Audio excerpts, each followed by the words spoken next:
Right. Thank you, Sarah. And our next speaker is Takuma. He is an economist and a policymaker in Japan who played a very important role in Japan's response in terms of sustainability efforts after the Fukushima disaster. So he has a very interesting perspective on energy and energy policy, having been really involved in something extraordinarily significant. So with that, I will introduce Takuma, who looks really happy right now. Hey, Takuma.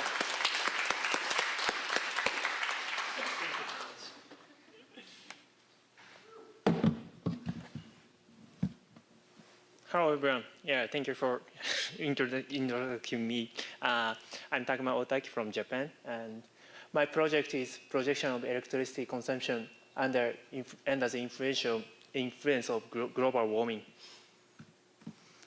This is my today's agenda. First of all, I talk about the motivation of my project, and second part is a quantitative analysis, so a little bit boring but important, my main part, so please hear my project. So, and after that, I talk about result and policy implications from my analysis. First of all, motivation. Yeah, my project is focusing on, this is Tokyo, and focusing on metropolitans and torrents of electricity consumption in metropolitan areas.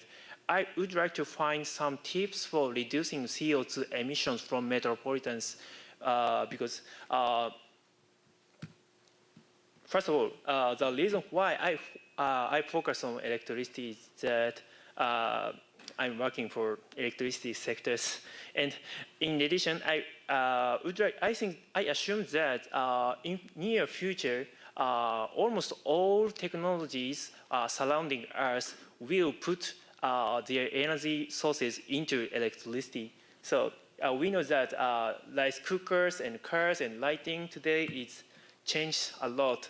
Yeah, sophisticated rice cooker, Tesla, LED, like that. Yeah, maybe in near future, more electricity-related things become more important. And next, why is analyzing metropolitans important?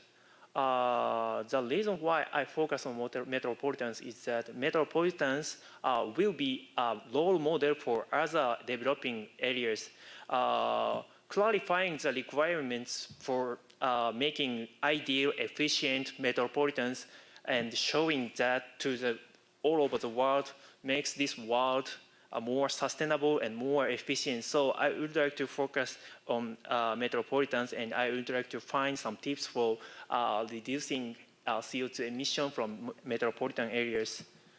Yeah, thus I chose two large areas, metropolitans, Tokyo and New York cities. These two cities are classified in same climate areas, humid subtropical climate, CFA, that is based on the Köppen climate classifying, and both cities have super crowded areas and business areas and four seasons and quite similar, but maybe two of these, they are different characters. So I'd like to focus on these cities and try to extracting some tips for reducing CO2 emission from metropolitan areas. So the structure of my project is so simple. I start from observe raw data for confirming the relationship between climate condition and electricity consumption, and make a model for estimating electricity consumption. And based on the model, I project future electricity consumption. And based on the projection, I calculate the additional emission from under the future warmed world. Yeah, so please here start. And this is a raw data of plots of temperature and kilowatt per capita. That means the electricity consumption. And blue line shows the electricity consumption in both cities, and red line shows the temperature of both cities. And I can maybe we can interpret many things from these observed data, but I only mentioned three things. First of all, there are certainly fluctuating. So there are some kind of daily or weekly or annual cycle of electricity consumption. And second, there are some correlation between kilowatts per capita and temperature. So maybe temperature matters to kilowatts per capita. And third, the characteristics of New York City and Tokyo are different because like that, New York City has only one peak. That is the summer season. Maybe we use so much energy on summer, but Tokyo has 3 peaks like that. Center part is maybe summer, and winter part is also high electricity consumption. So based on this observation, I made a model like that function, and yeah, please only focus on the graphics. So blue line is observed data, and red line is values from models. So as you can see, the model explains the observed data very well. So yeah, I'm so glad to see this model, and I use this model for forecasting something. So I go to next slide. This figure shows the relationship between kilowatt per electricity consumption and temperature. X-axis is the temperature, and Y-axis is the kilowatt per capita, means the electricity consumption. And I can interpret 3 things from these figures.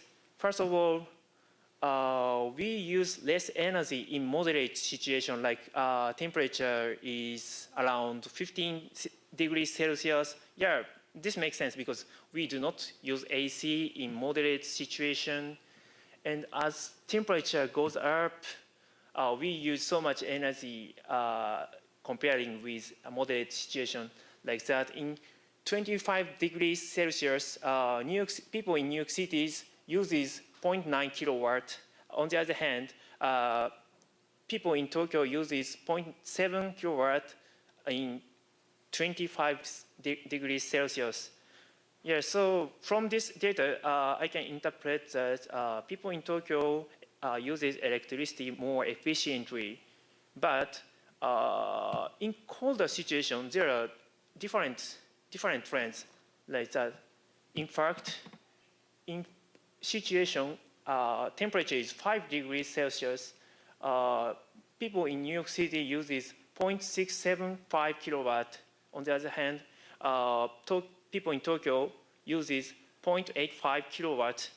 So I feel some kind of anxious that because as a Japanese people, I don't think energy efficiency should not be so different in summer and winter. So I assume that people in New York City uses other energy sources for heating their buildings or rooms or something. So I collected data for verifying that. This is the data of house heating fuel of Tokyo. So please only focus on the electricity column. That means that about around 70% of people in Tokyo uses electricity for heating their buildings. But traditionally, we have traditional surface for heating by electricity. So I know we use so much electricity in winter. On the other hand, this data shows that house heating fuel of New York State. Please focus on that. 12% of people in New York State mainly uses electricity for heating their building. So that means the energy source for heating their buildings are so much different in winter, and I will explain why this matters in this world. Yeah, findings.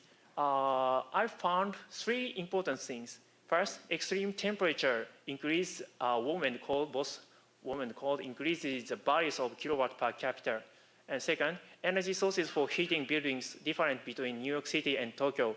And third, the difference causes different response of kilowatt per capita toward cold weather. And next step, I predict the amount of increasing of electricity consumption based on the model which I showed last slide. And this figure shows annual average fractional increasing of kilowatt per capita against temperature rising. And this figure is made of simple assumption that temperature increases simultaneously through whole time, a whole year. And this figure shows that effects of temperature rising is larger for New York City than for Tokyo. Yeah, this means that as temperature increases, the usage of electricity is going up, and the effect of temperature rising is different from different each other. So I will explain that why the gap will occur. The gap is caused by mainly winter season because of temperature rising. Both New York City and Tokyo are forced to spend more electricity in summer season, and as I showed, people in Tokyo mainly uses electricity for both summer and winter. So winter temperature in winter goes up. We Japanese get moderate winter, so we use less electricity consumption. On the other hand, New York City still using gas or some other sources for heating their buildings, so people in New York City cannot get their benefit from moderate winter from perspective electricity consumption. So from IPCC report, global warming is likely to reach 1.5 degrees Celsius between 2030 and 2052 if it continues to increase at the current rate.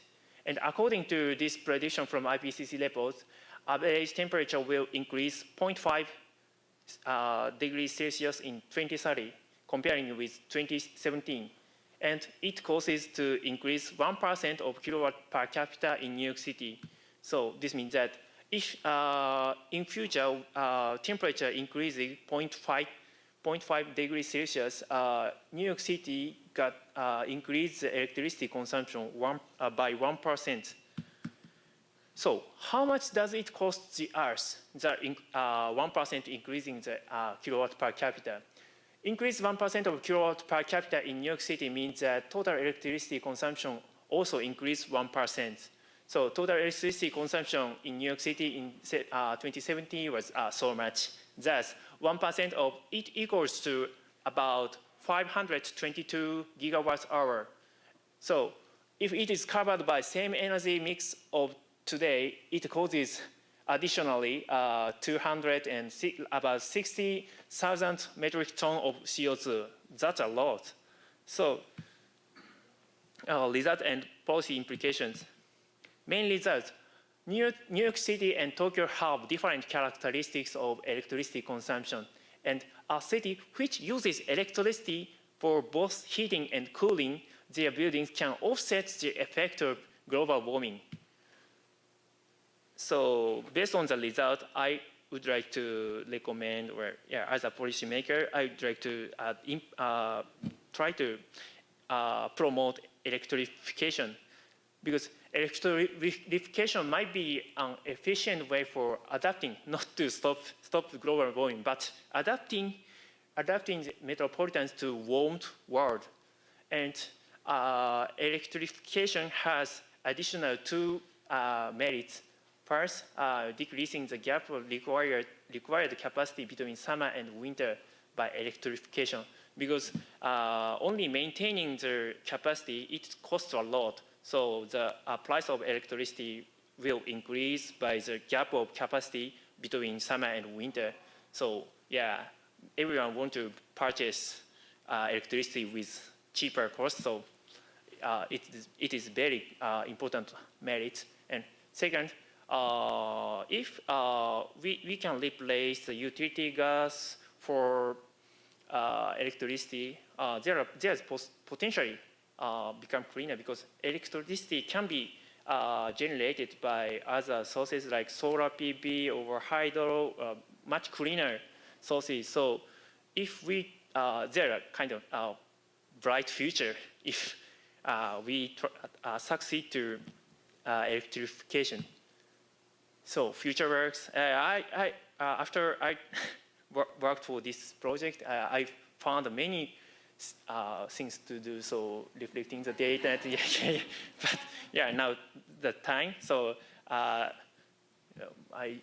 sorry, I prepared many slides, but stop this point. And thank you, Corey and Mark, for helping my project. And thank you for friends. And thank you for hearing my a little bit complex presentation. Thank you so much.